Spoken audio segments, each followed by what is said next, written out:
Bienvenidas y bienvenidos a Pythonizándote, este humilde canal que intentará desentrañar algunos misterios en torno al lenguaje de la serpiente. A lo largo de este video, aprenderás de manera teórica acerca de temas más avanzados como el overfitting, la función de early stopping, el dropout y el batch normalization. Será recomendable que tengas conocimientos mínimos de Python para sacar mucho más provecho de lo que explicaremos. Comencemos.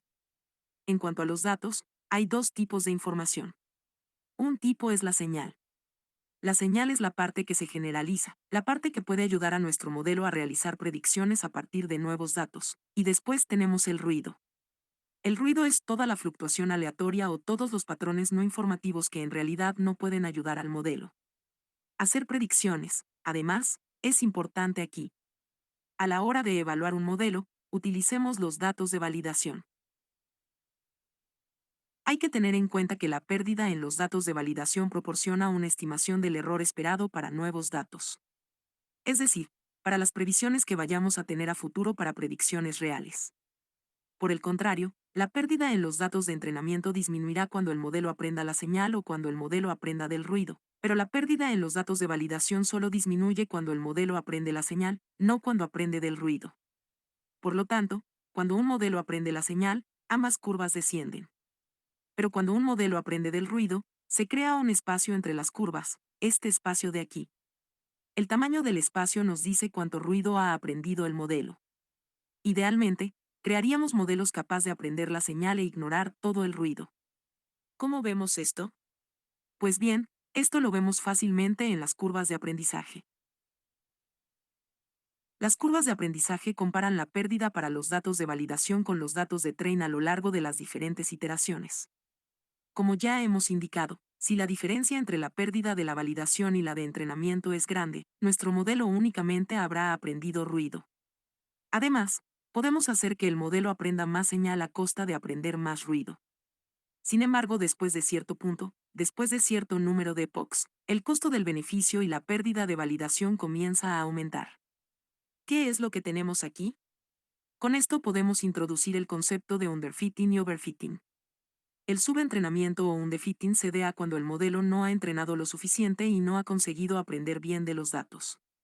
Por el contrario, el sobreentrenamiento u overfitting es cuando el modelo se ha sobreentrenado y sigue minuciosamente la distribución de los datos.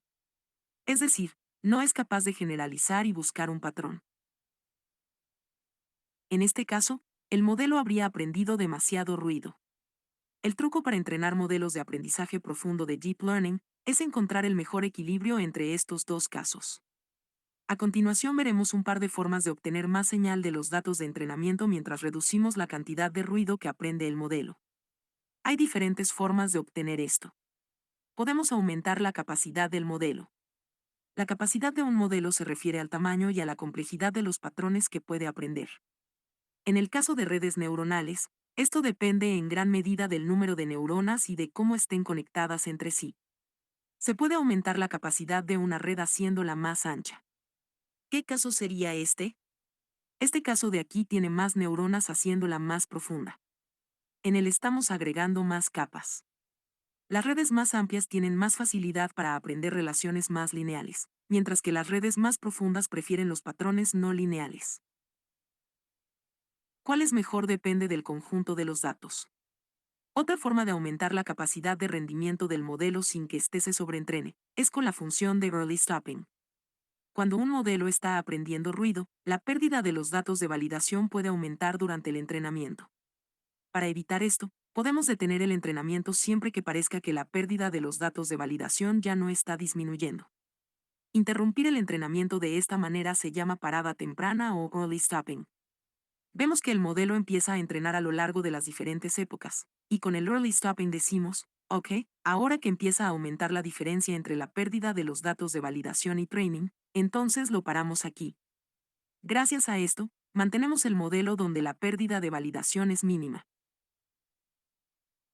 Una vez que detectamos que la pérdida de los datos de validación está comenzando a subir nuevamente, podemos restablecer el peso y volver al punto donde la pérdida de los datos de validación era mínima. Incluimos esta función en nuestro entrenamiento a través del callback. Un callback es solo una función que se ejecuta de vez en cuando mientras se entrena a la red. Una forma más avanzada de controlar el sobreentrenamiento es a través del dropout. El dropout puede ayudar a corregir el sobreajuste para romper configuraciones de pesos asociadas al ruido. Lo que hace es eliminar aleatoriamente una fracción de las unidades de entrada de una capa en cada paso del entrenamiento, lo que hace que sea mucho más difícil para la red aprender estos patrones aleatorios. En vez de buscar estos patrones aleatorios, tiene que buscar patrones amplios y generales cuyos patrones y pesos asociados tienden a ser más robustos.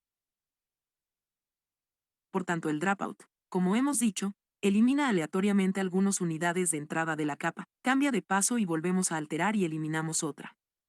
De esta manera, conseguimos lo que hemos comentado, evitar que el modelo aprenda patrones que provienen de ruido. Además, en Keras, podemos definir el número de unidades de entrada que se eliminarán.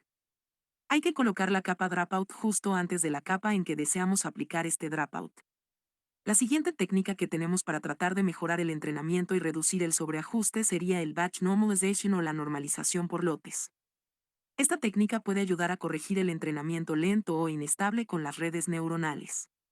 Generalmente, es conveniente poner todos los datos en una escala común con Standard Scaler o Min-Max Scale, que es lo que ya veníamos comentando en los videos anteriores.